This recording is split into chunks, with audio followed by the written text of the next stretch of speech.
Hello everyone, welcome to lecture 22.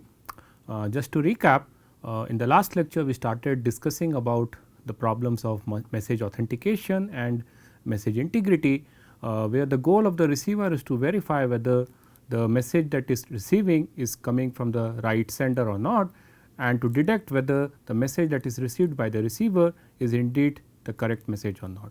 And we introduced a cryptographic primitive called message authentication code, and we have seen the security definitions of message authentication code, and we also discussed how to construct message authentication code for fixed length messages using pseudo random functions. So, in this lecture we will continue the discussion on message authentication codes, and what we will do is we will discuss how to construct message authentication codes for arbitrary bit strings. So, we will begin with discussing how to construct message authentication code for string of blocks, and this will be further done in two stages. We will first see how to construct prefix free secure pseudo random functions for string of blocks, and then we will see how to convert any prefix free secure pseudo random function for string of blocks to fully secure PRF for string of blocks. And once we have fully secure PRF for string of blocks, we will see how to construct pseudo random functions for arbitrary length input, namely arbitrary bit strings, which will eventually give us message authentication code for arbitrary bit strings. So, that is the plan for this lecture. So, just to recall, in the last lecture we have seen how to construct a message authentication code for fixed length messages using pseudo random functions. So, assume you are given a secure pseudo random function with n bit key, little l bit block length and big L bit output size. Then using the pseudo random function we have seen how to construct a secure MAC where the key space is the set of n bit strings, message space is set of all little l bit strings, and the tag space is a set of big L bit strings. And the construction is as follows: the key generation algorithm outputs a key for the pseudo random function, which is used to authenticate the message by computing the value of the pseudo random function under the key k, with the message being the input block, and that is the tag. And to verify the tag for the message m, the tag is recomputed by recomputing the value of the keyed function f k on the input m and matching whether the recomputed tag matches the received tag or not. If the match happens, then the output is 1, otherwise the output is 0. Now, our goal is to construct secure MACs for arbitrary long messages, because in practice there is no restriction that a message size should be of big L bit. It could be less than big L bit, it could be larger than big L bits, and so on. And it turns out that unlike CPA secure encryption schemes, where if we have a CPA secure encryption scheme for encrypting big L bit messages, and if we want to achieve CPA security for encrypting arbitrary long messages, then we had seen that it sufficed to divide the larger message into several blocks of big L bits and encrypt each block of big L bits using an instance of the fixed length encryption process. But that process of dividing the message and authenticating each block using this fixed size MAC is not going to give you a secure MAC construction. Specifically, assume that you have a message m, right, consisting of 2 blocks of big L bits, and you divide the message m into blocks m1 and m2, and say you authenticate m1 using this fixed length MAC procedure, and you authenticate independently m2 using the same key k under the using this fixed length MAC procedure. Then an adversary who has seen the tag t1 comma t2 for the message m can easily produce a MAC for a new message m dash consisting of block m2 followed by m1, right, and that will be a forgery for the from the viewpoint of the adversary. So, it is not straightforward to just take this MAC construction for fixed length messages and use it to construct a MAC for authenticating arbitrary long messages. The construction is really going to be a challenging task. So, the idea behind constructing message authentication codes for arbitrary long messages is to look for it should design secure pseudo random functions with arbitrary long bit strings, but fixed size output. Because if we can construct pseudo random functions which can support any arbitrary long bit string as an input and gives a fixed size output, then using such a pseudo random function we can easily construct a MAC for arbitrary long messages. What you basically have to do is you just have to invoke that pseudo random function on the message, which could be of any length, to produce the tag, and as per the idea that we had used for constructing the pseudo MAC for a fixed length message, the corresponding construction will be a secure construction. So, the whole problem of designing secure MAC for arbitrary long messages boils down to the problem of how to construct pseudo random functions for arbitrary long bit strings, and that is what will be the focus of this discussion. So, the reference material for today's discussion will be the chapter from the book draft of by Bonnet and Bonnet and Shoup, and the most of the proofs for the constructions that we are going to discuss in today's lecture will be skipped because the proofs are really advanced. We will be just discussing the overview of the high level ideas behind the security proofs of the constructions that we are going to discuss in this lecture. But if you are interested to see the exact proofs, then you can refer to the lecture given in the book draft by Bonnet and Shoup. Right.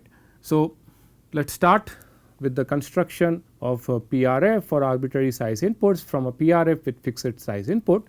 So, what you are given is, assume you are given as PRF whose block length is n bits and output is also of n bits, and using this your goal is to basically construct another keyed PRF which I denote as F star, and which can support input of any length up to L times n bits, and it will give you a fixed output of size little n bits. So, as you can see that the output of the keyed PRF F star which we are interested to construct is independent of the value L, right. So, it does not matter whether your little l is 1, little l is 2 and so on, the output size is always fixed, namely little n bits.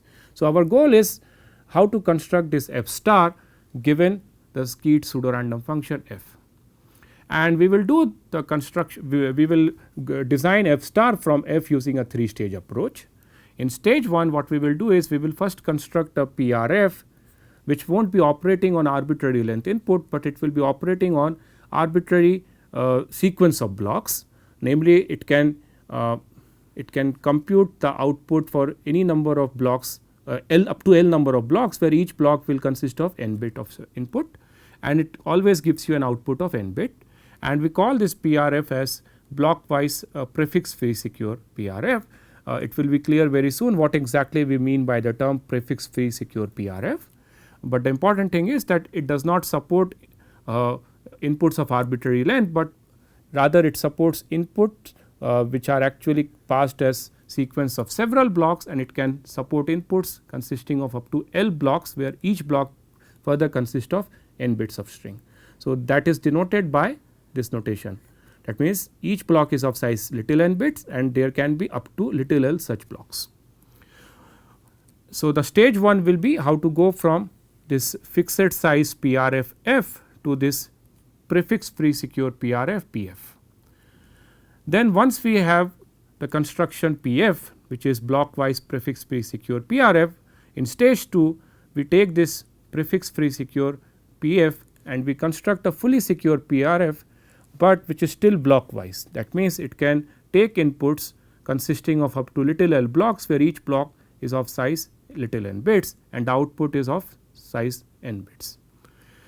And then finally, in stage 3, once we have the construction f dash, we construct the actual PRF f star which we are interested to construct, which can take any input, any arbitrary bit string as input of length up to little l n bits.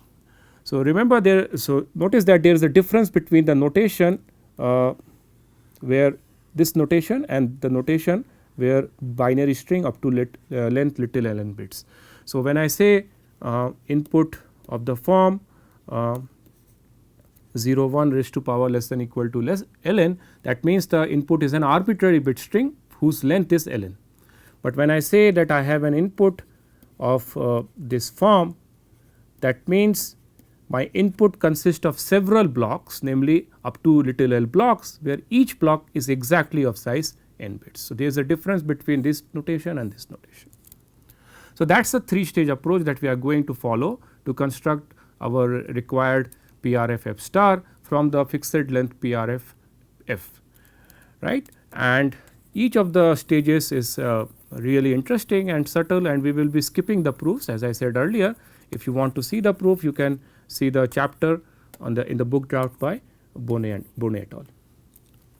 So, let us begin with the construction of prefix free secure PRF, and for that let me first define what exactly we mean by prefix free set.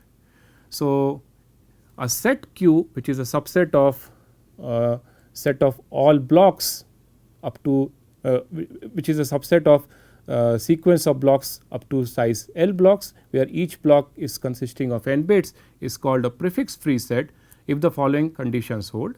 First of all, the set Q should be non-empty, and the second property is that no element in the set Q should be a proper prefix of any other element of the set Q. What this means is that if we have an input member in the set Q, say the sequence A1 comma A2, where A1 is one block and A2 is another block, each of size n bits, then we cannot have the input A1 present in the set Q, because this block input A1 is a proper subset of the sequence of block inputs A1 comma A2. However, we can have the input A2 present in the block Q, because A2 is not a prefix of the block sequence A1 comma A2. So, that is the definition of a prefix free set, right. So, now what exactly we mean by block wise prefix free secure PRF. So, on a very high level, it is a PRF, right, which take inputs as a block sequence, and there could be up to little l number of such blocks, and that PRF will be secure against a weaker adversary, which we call as prefix free adversary. Namely, it will be secure against an adversary or a distinguisher whose queries are restricted to a prefix free set. So, what exactly we mean by that? So, syntactically, block wise prefix free PRF will be a keyed function, and it will take a key of size say little n bits, and it takes a sequence of blocks as input. So, it can take up to little l blocks here, where each block is of fixed size, namely little n bits, and it gives you a fixed size output, say little n bit out little n bit little n bits. And the security property that we want from this block wise prefix free secure PRF is that if we consider a truly random function which also takes input a sequence of blocks, say up to little l blocks, where each block is of size exactly little n bits, and gives you an output of size little n bits, such that the function little f is a truly random function, right, it is a unkeyed function. Then what we mean by a prefix free secure PRF is that the behavior of this keyed PRF should be indistinguishable from the behavior of this truly random function little f against a distinguisher who is restricted to make queries only from a prefix free set.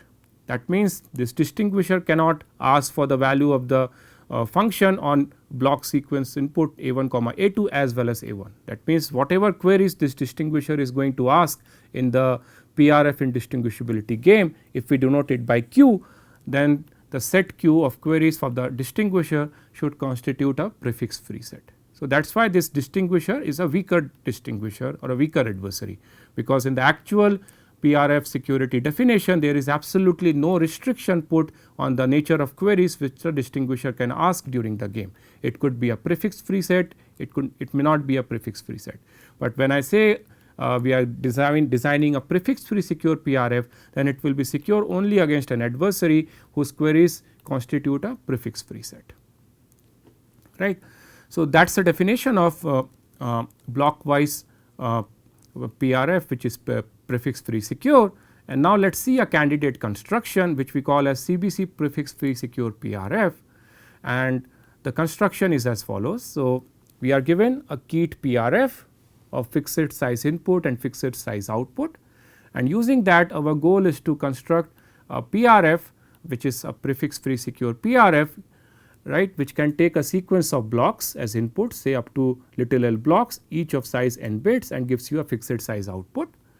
And the way we do it is using the CBC mode of encryption that we had seen earlier with some differences. So, let me demonstrate how exactly this CBC prefix free secure PRF operates. For demonstration purpose, assume that you have a message M consisting of up to 3 blocks, right.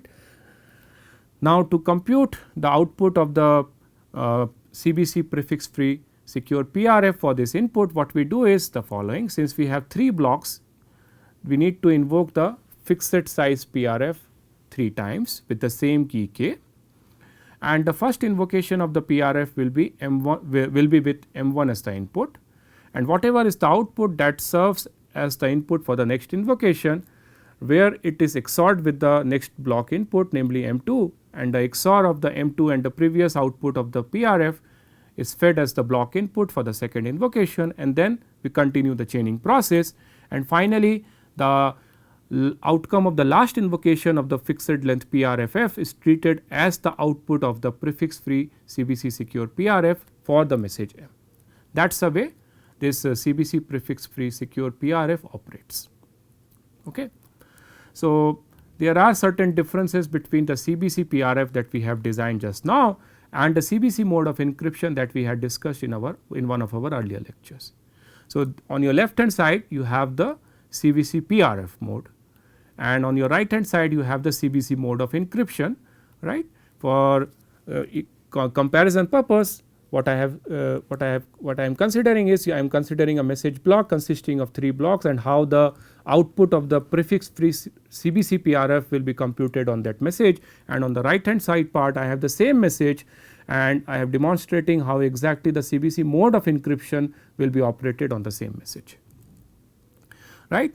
So, the differences between these two primitives are as follows. First of all, when we see the CBC PRF, then the intermediate values, they are not output at all, right. It is only the final outcome, it is only the outcome of the final invocation of F which is output as the overall output of the CBC PRF. Whereas, in the CBC mode of encryption, each of the intermediate outcomes of the F are also part of the overall output. This is because in the CBC mode of encryption the goal is to encrypt each of the individual blocks. So, that is why we need to definitely output the intermediate outputs of the PRF. But when we consider the CBC PRF, our goal is to compute a fixed size output for the overall message.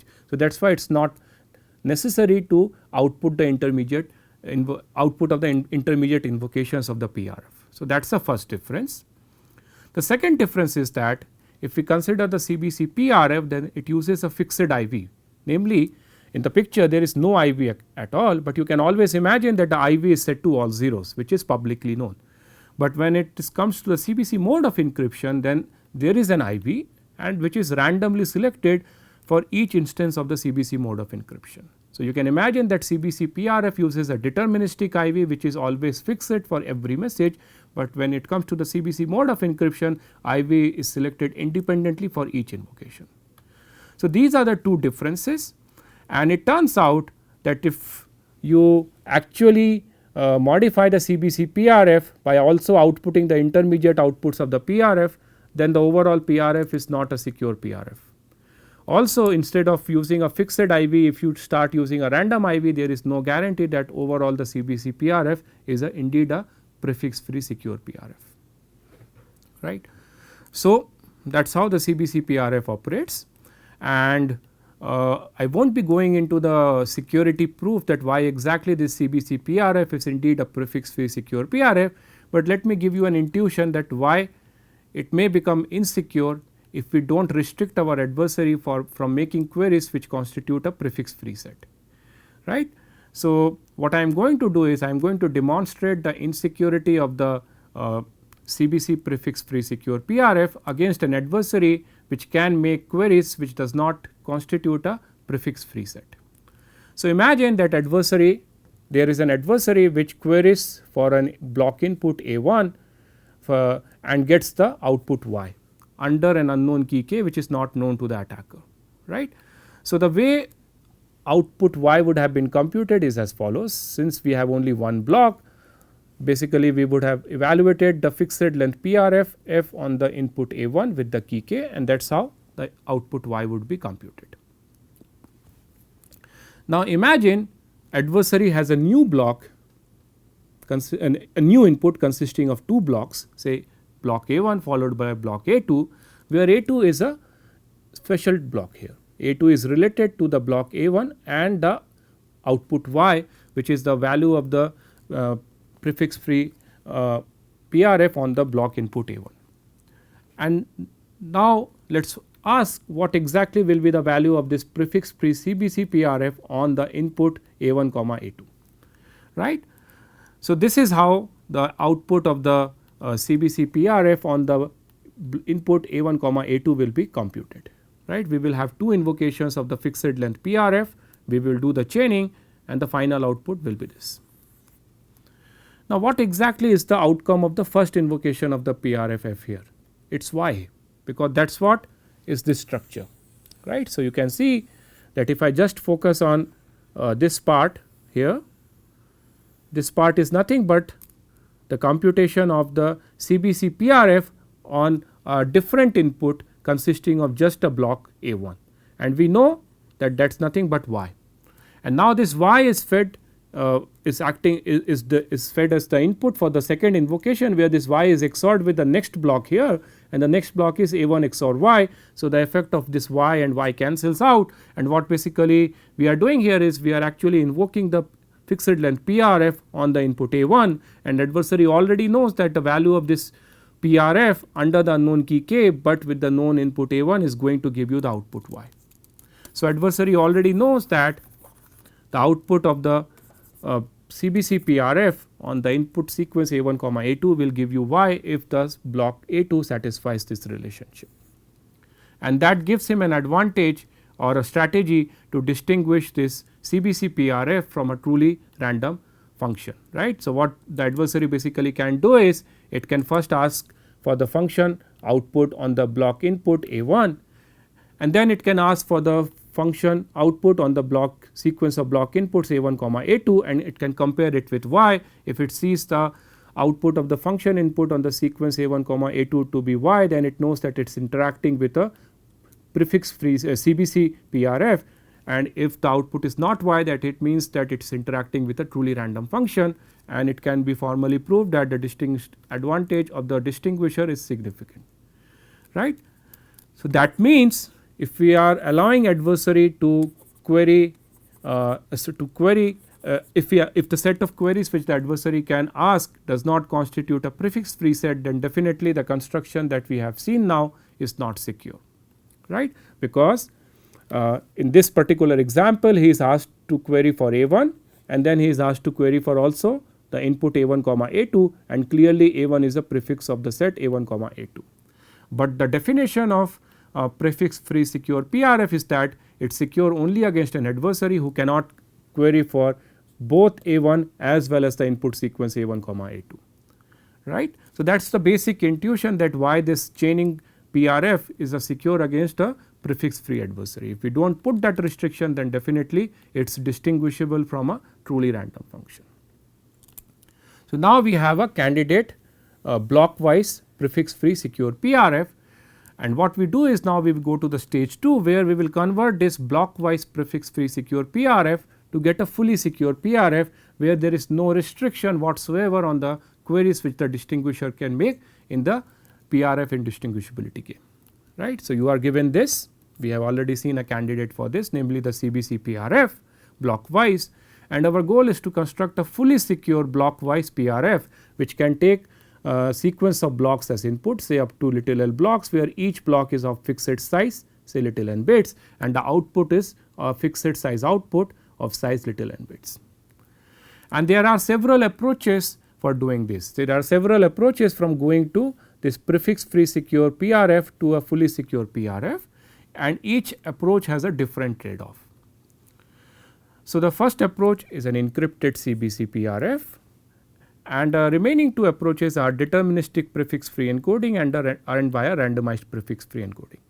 So, what this the last two method, what it does is basically it encodes the input of your block wise prefix free secure PRF in such a way that the resultant encoded inputs constitute a prefix free set, whereas the encrypted CBC uses two keys, where using the first key we operate the prefix free PRF, and then the output is again encrypted using the second key, which ensures that adversary is confused.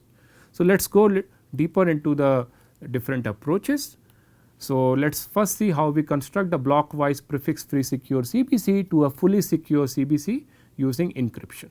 And the idea here is to use two independent keys, where using the first key we operate the prefix free blockwise CBC, and using the second key we encrypt the output of the blockwise CBC. More specifically, what we are going to do is we are going to construct a new PRF, which I denote as FCBC, which is fully secure. There is no restriction on the distinguisher. It can make queries which may be prefix free set or which may not constitute a prefix free set, and so on. So, the construction is going to take two keys, and the PRF can support a sequence of blocks, say up to little l blocks, each block consisting of fixed n bits.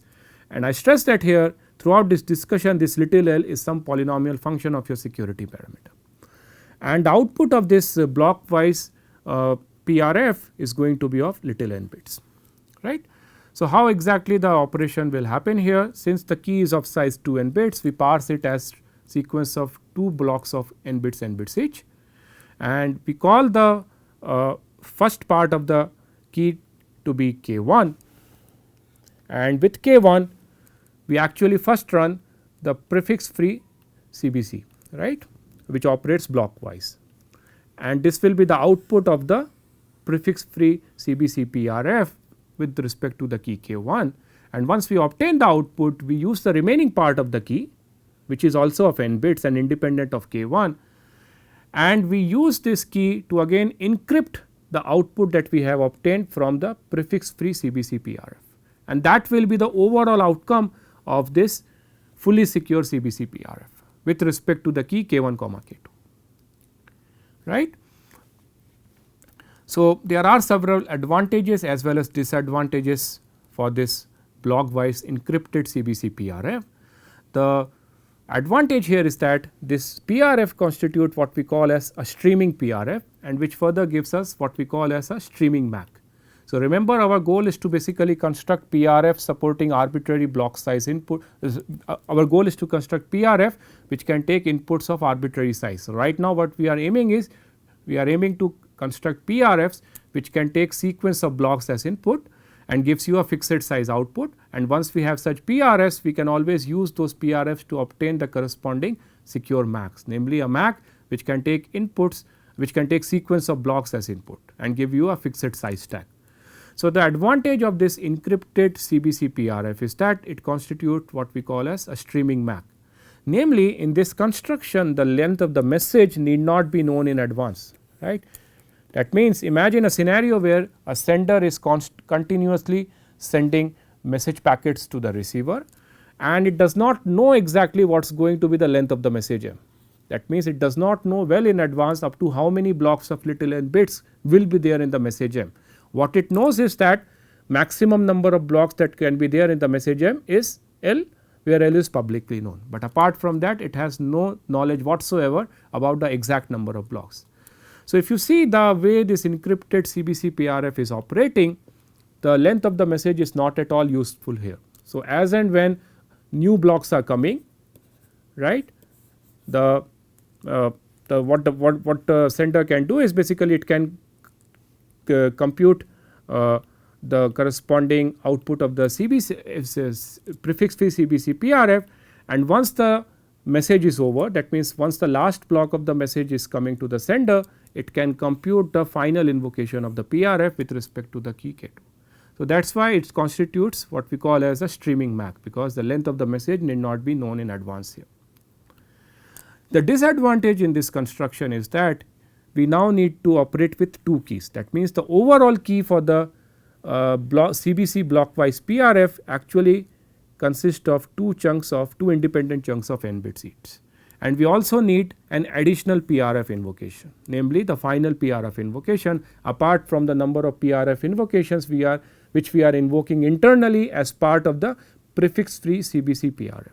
So, these are the two disadvantages, and we also have an advantage here, right. So, you have the trade off here. If you want a streaming MAC, then this really is a very good construction, but you need to pay something for that, namely you need to operate with two keys, and you should be willing to have an additional PRF invocation here, right. I hope you enjoy this lecture. Thank you.